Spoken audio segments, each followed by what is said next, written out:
Show do Heleno Rodai, Rádio Serviço.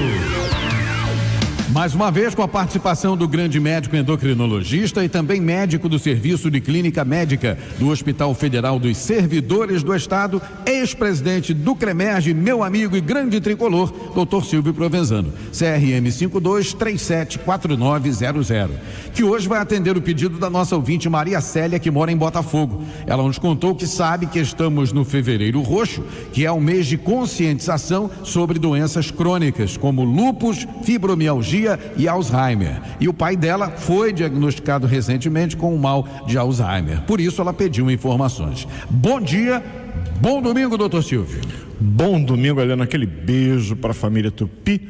E se você me permite, para minha prima Márcia Macedo, que aniversaria hoje, para dona Cremilda lá no Cosme Velho. Não vou confessar a idade, mas parabéns.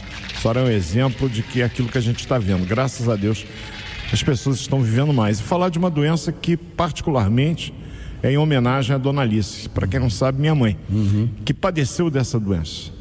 Ela teve uma sobrevida maior do que normalmente se vê, porque a perspectiva de vida de uma pessoa que tem o diagnóstico de Alzheimer varia de 8 a 10 anos. Mamãe conviveu com essa doença por mais de 12 anos.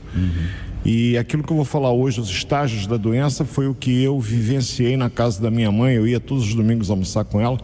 No final da vida dela, eu voltei a ser o que ela foi para mim. Eu dava comida na boca porque ela não conseguia engolir. É uma doença realmente que a gente tem que ter, acima de tudo, amor. A mensagem é essa. Certo. Vamos falar o que é a doença? Você vai me perguntar, fatores de risco, eu estou aguardando. Vamos lá, o que é?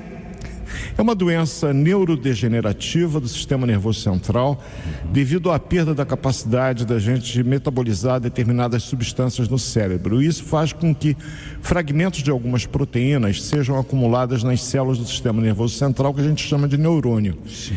E isso pode levar à morte desses neurônios. E os neurônios, família Tupi, são células tão altamente especializadas que, ao contrário, por exemplo, das células da pele.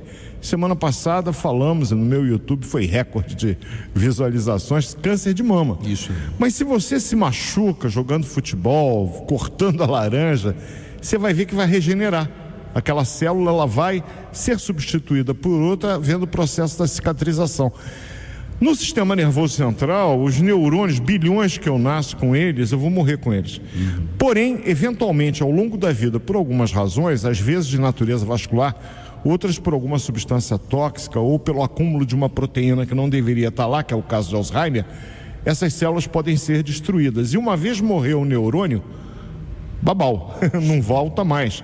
Eu tenho perda de função neurológica. Então, mal de Alzheimer, descrita pelo grande médico austríaco, Dr. Alzheimer, e curiosamente foi diagnosticado numa jovem senhora de 51, 52 anos, mas ela é a principal causa de demência acima dos 65 anos de idade.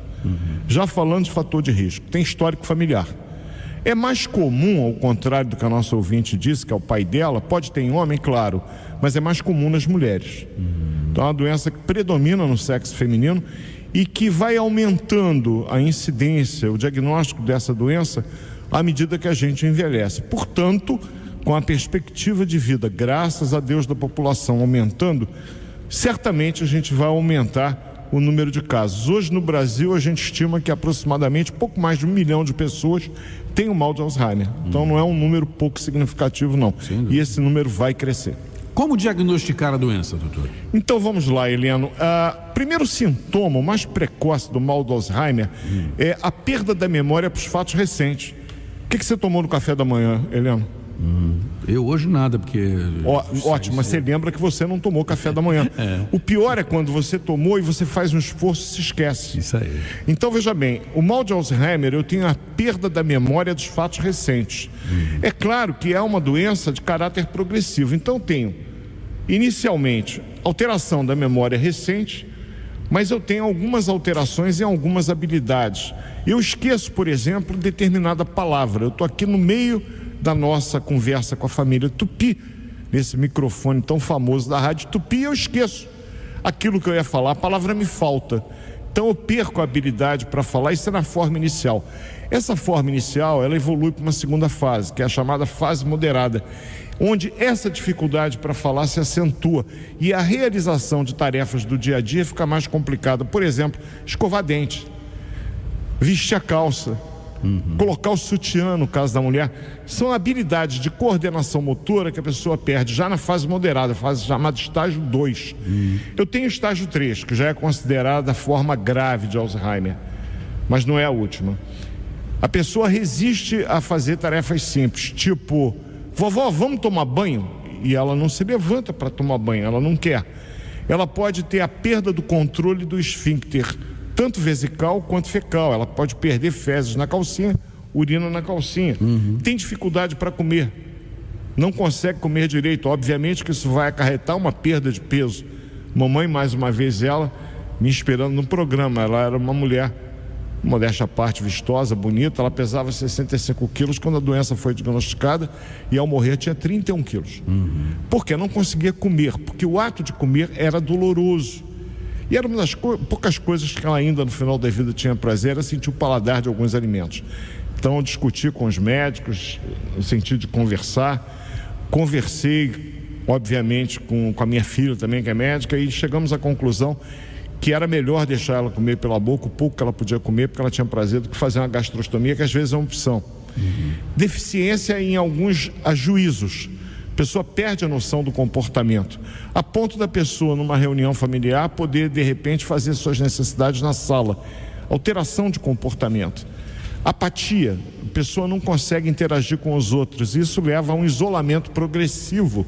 Isolamento esse que eu peço encarecidamente à família Tupi para não permitir que aconteça. Porque a tendência do paciente com mal de Alzheimer, que mal consegue falar, que tem dificuldade para compreender o que está sendo dito, é evidentemente ficar isolado. Não deixem nossos vovós sozinhos. Amor é uma terapia fundamental nesses casos. E finalmente o estágio 4, que é a forma terminal da doença, é quando o paciente já fica restrito ao leito. Ele já perdeu tanto peso, ele tem tanta incapacidade motora, falta de coordenação, que ele não consegue sair da cama. Então é um paciente que fica restrito ao leito. Ele fica mudo, ele não fala, ele não articula mais uma palavra, às vezes até a expressão do olhar. No final da vida, mamãe, eu chegava, ela esboçava um sorriso sem sorrir, olhava atentamente para mim, mas não emitia uma palavra.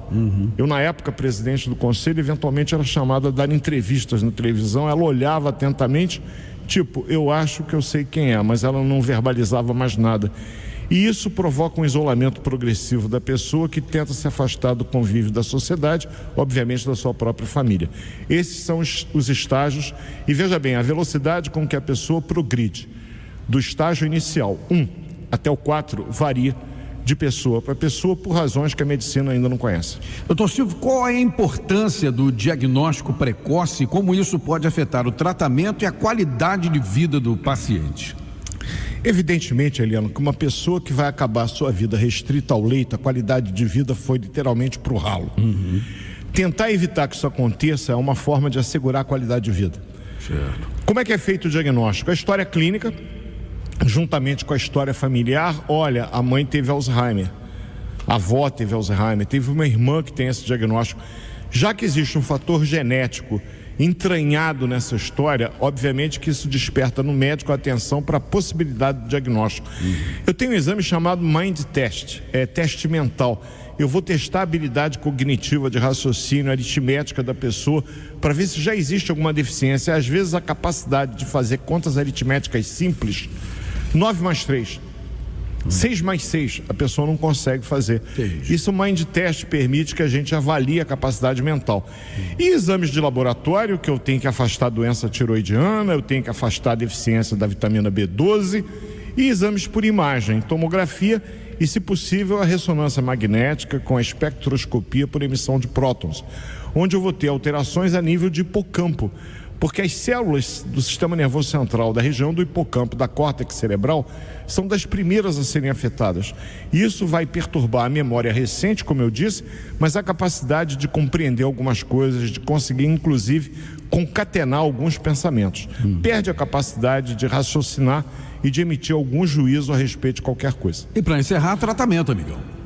Bom, uma vez feito o diagnóstico, Heleno, cabe ao neurologista ou ao geriatra ou até ao próprio psiquiatra a orientação sobre o tratamento mais adequado. Evidentemente que é um tratamento multidisciplinar e é importantíssimo que haja um cuidador, uma pessoa que fique ao lado do paciente com Alzheimer para ajudá-lo nas tarefas do dia a dia, cuidador esse que tem que ter um treinamento especial. Além do carinho, além de toda a atenção, né?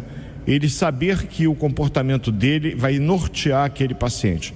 Eu tenho medicamentos que são chamados inibidores da colinesterase, que podem retardar a progressão dos sintomas, mas cura definitiva para esse problema que está caracterizado por essa degeneração do sistema nervoso central, até o presente momento é um desafio na medicina.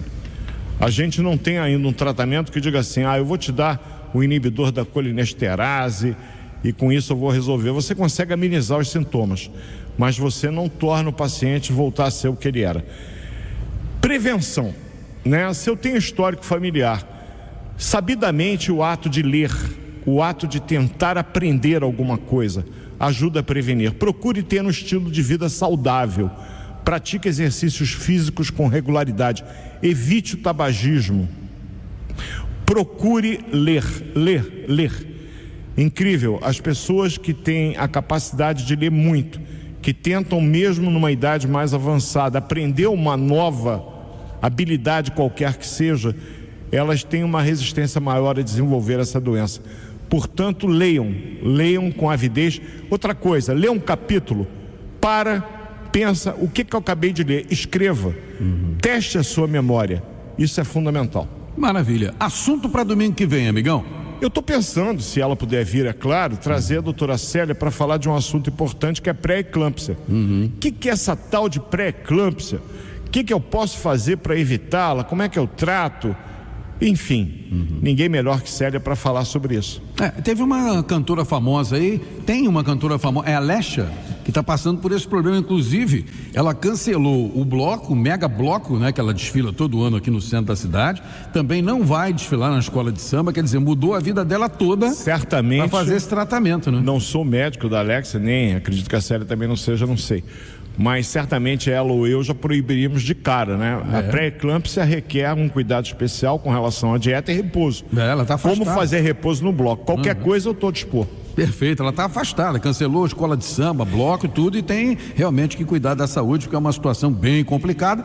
Domingo que vem, então, esse é o nosso tema. Doutor Silvio, um grande abraço, bom domingo, boa semana e até domingo que vem, amigão. Até domingo que vem. Se você tem alguém com mal de Alzheimer em casa, amor é terapia fundamental no contexto do tratamento. Uma semana abençoada. Obrigado, Heleno. Obrigado, Regina. Um abraço, queridão. Tchau, tchau.